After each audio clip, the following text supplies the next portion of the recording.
Hello students, आज अपने इस वीडियो में डिस्कस करेंगे आपका चैप्टर नंबर 3 जो है अंडरस्टैंडिंग क्वाड्रिलेटरल क्लास 8th का, उसके बारे में डिस्कस। ये इसका इंट्रो वीडियो है। उसके बाद में अपन एक्सरसाइज जो है उसके क्वेश्चन सॉल्व करके देखेंगे। तो इसके अंदर हमें बेसिक किन किन बातों की नॉलेज होनी चाहिए वो सब यहाँ पे मैंने डिस्कस किया है। जैसे हमें सबसे पहले पता होना चाहिए कि पॉइंट क्या होता है। जैसे क्या है, ये कोई भी एक डॉट है। जैसे इस डॉट की क्या नहीं होती, कोई भी इस डॉट की अपने को लेंथ नहीं मिलेगी, ना ही कोई इसकी साइज मिलेगी। तो नो साइज या फिर नो डायमेंशन। डायमेंशन का मतलब इसकी लेंथ नहीं है कुछ भी, है ना। तो ये दोनों चीजें ना उसे पॉइंट कहेंगे। उसके बाद में अपना एक होता है लाइन सेगमेंट। क्या होता है?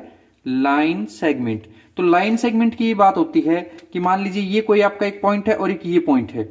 इस पॉइंट को ए नाम दे दूं, इसको बी। ओके, ए से बी को ज्वाइन करने वाला जो होगा, यानी दो पॉइंट को ज्वाइन करने वाला लाइन को ही आप लाइन सेगमेंट कहो। एक होता है आपका रे। रे क्या होता है? रे जो है ये आपके किसी एक पॉइंट से तो स्टार्ट होगी, लेकिन दूसरी तरफ इसके पॉइंट नहीं होता। दूसरी तरफ ये अनलिमिटेड चलती रहती है आगे फॉर एवर, यानी रुकने वाली नहीं है। किसी कहीं पर इसका एंडिंग पॉइंट नहीं आएगा, लेकिन एक छोर पे अपने को पॉइंट मिलता है।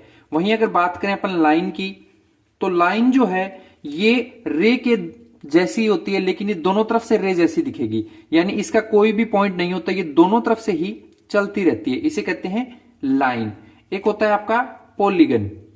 ओके, जो पॉलीगन है इसके बारे में डिस्कस करें तो ये पॉलीगन किन्हीं क्लोज्ड लाइन सेगमेंट का ग्रुप होता है। ये किसका ग्रुप है? Line segment. यानी ये जो लाइन सेगमेंट बताई थी ना, उसका ग्रुप। तो एक बार मैं इनकी डेफिनेशन आपको दिखा देता हूं। प्रॉपर डेफिनेशन क्या है? जैसे पहला है पॉइंट। क्या है? In math a point is an exact location in space that has no size. यानी कि किसी स्पेस के अंदर, जैसे स्पेस अपना स्काई मान लीजिए, है ना, वहां पे अपने नाइट में देखते हैं खूब सारे स्टार। तो star just like a point, उस कंप्लीट लोकेशन, उस कंप्लीट स्पेस के अकॉर्डिंग। उनकी कोई साइज या डायमेंशन वहां पर नहीं मेजर लेनी होती। तो यानी पॉइंट जो उसकी नो साइज और नो डायमेंशन होती है, और ये किसी स्पेस के अंदर लोकेट किया जाता है एग्जैक्ट किसी प्लेस पे। एक होता है लाइन सेगमेंट। तो इन math a line segment is a part of line. ये लाइन का ही पार्ट होता है जो कि कनेक्ट करता है दो पॉइंट्स को, टू पॉइंट्स को, यानी ए और बी पॉइंट को कनेक्ट करने वाला जो होगा वो लाइन सेगमेंट। वहीं रे, रे यानी इन ए मैथ ए रे इज ए लाइन, यानी कि लाइन का ही ये पार्ट है एक तरीके से रे, that starts at one point, यानी किसी एक पॉइंट से स्टार्ट हुई, जैसे ये यहां से स्टार्ट हुई, and extend for ever in one direction, लेकिन दूसरी तरफ ये चलती रहती है, कहीं इसका एंड पॉइंट नहीं आता, तो इसे रे कहा जाता है। वही line in a math a line is one dimensional figure.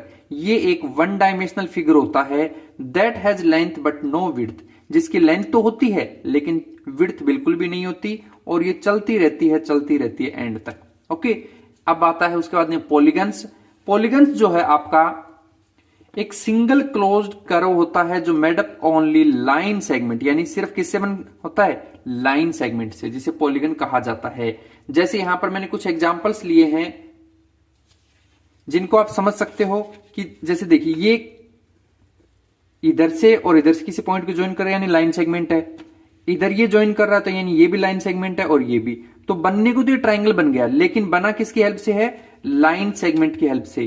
तो यहां पर ये क्लोज कर्व होने की वजह से इस फिगर को अपन पॉलीगन बोल सकते हैं। क्या बोल सकते हैं? पॉलीगन।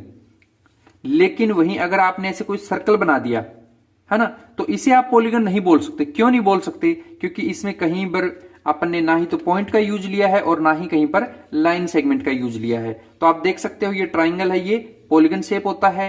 ये जो स्क्वायर ले रखा है ये भी पॉलीगन शेप होता है।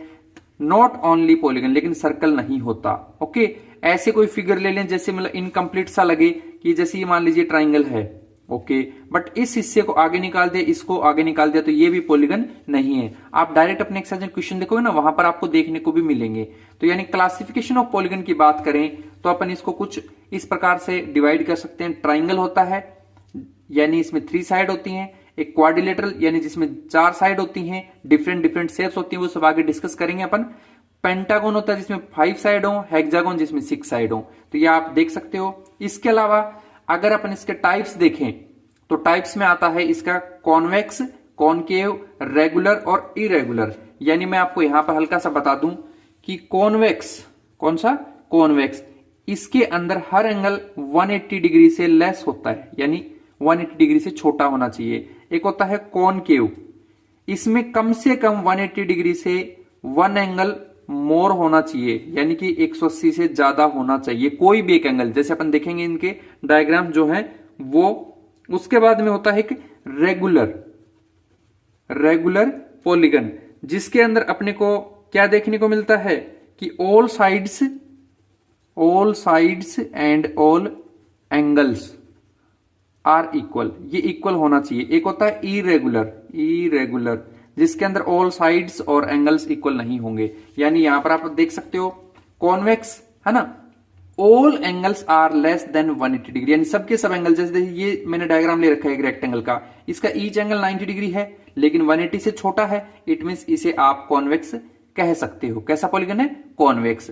वहीं पर कॉनकेव जो है, one angle must be greater than 180 degree, इसके ईच एंगल 180 से छोटे थे लेकिन ये वाला जो एंगल है ये 180 से बड़ा है, इसलिए इस फिगर को अपन कॉनकेव कहेंगे। तो आगे अपने को क्लासिफिकेशन के लिए बोलेंगे एक्सरसाइज क्वेश्चनों में, तो इसलिए इन प्रॉपर्टीज को ध्यान से माइंड में मेमोराइज रखो। रेगुलर जो होता है इसके ऑल साइड और ऑल एंगल इक्वल होते हैं, जैसे मान लीजिए ये एक स्क्वायर है, स्क्वायर के ऑल साइड इक्वल होती हैं और ईच एंगल भी इक्वल होता है 90 डिग्री। ऐसे ही मान लीजिए मैंने कोई इक्विलेटर ट्राइंगल दे रखा है जिसकी ऑल साइड और ऑल एंगल इक्वल है, तो इसे रेगुलर कहेंगे। वहीं इरेगुलर की बात करें तो ऑल साइड्स एंगल्स जो है वो नॉट इक्वल नहीं होने चाहिए। जैसे ट्रेपिजम है, इसकी अपोजिट साइड इक्वल भी नहीं है, ये भी नहीं है, और ना ही इसके एंगल इक्वल है, तो इसे कहेंगे इरेगुलर पॉलीगन। तो आई होप आपको ये सारी बेसिक बातें समझ में आ गई होंगी। अब अपन बढ़ते हैं अपनी एक्सरसाइज के जो क्वेश्चन है उनकी तरफ। अगर फिर भी आपको यहाँ पर कोई डाउट रहता है तो वहां एक्सरसाइज के अंदर कंप्लीटली अच्छे से समझ लेंगे, बाकी आप मुझे कमेंट के थ्रू भी पूछ सकते हैं। ओके।